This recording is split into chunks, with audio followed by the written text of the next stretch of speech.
ரஷ்யாவில் மருத்துவம் பயில சிறந்த ஒரு அரிய வாய்ப்பு.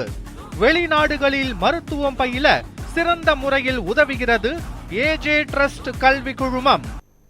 திருவள்ளுவர் மாவட்டம் எண்ணூரில் பொதுமக்கள் கூடும் பகுதிக்கு அருகில் உள்ள மதுக்கடையை அகற்ற வேண்டும் என அப்பகுதியினர் சாலை மறியலில் ஈடுபட்டதால் பரபரப்பு நிலவியது. எண்ணூரில் இயங்கி வரும் மதுக்கடைக்கு ஏராளமானோர் மதுபானங்களை வாங்கி செல்வதால் இடையூறு ஏற்படுவதாக பொதுமக்கள் குற்றம் சாட்டினர். மருத்துவமனை, தொழில் நிறுவனங்கள், தேவாலயம், கோவில் என அனைத்தும் அருகிலேயே உள்ள நிலையில் இந்த கடையை மட்டும் மூடாமல் திறந்து வைத்து விற்பனை செய்வது ஏன் என பொதுமக்கள் கேள்வி எழுப்பினர்.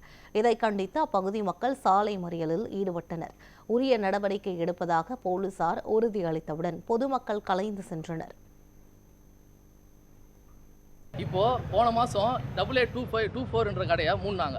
அந்த மூணு லிஸ்ட்டில் இந்த 8825 கடை நம்பரும் இருக்குது. ஆனால் இன்ன வரைக்கும் அந்த கடை மூடுறதுக்கான எந்த ஒரு எதுவுமே அறிக்கையும் எதுவும் விடலை, எதுவுமே பண்ணவும் இல்லை.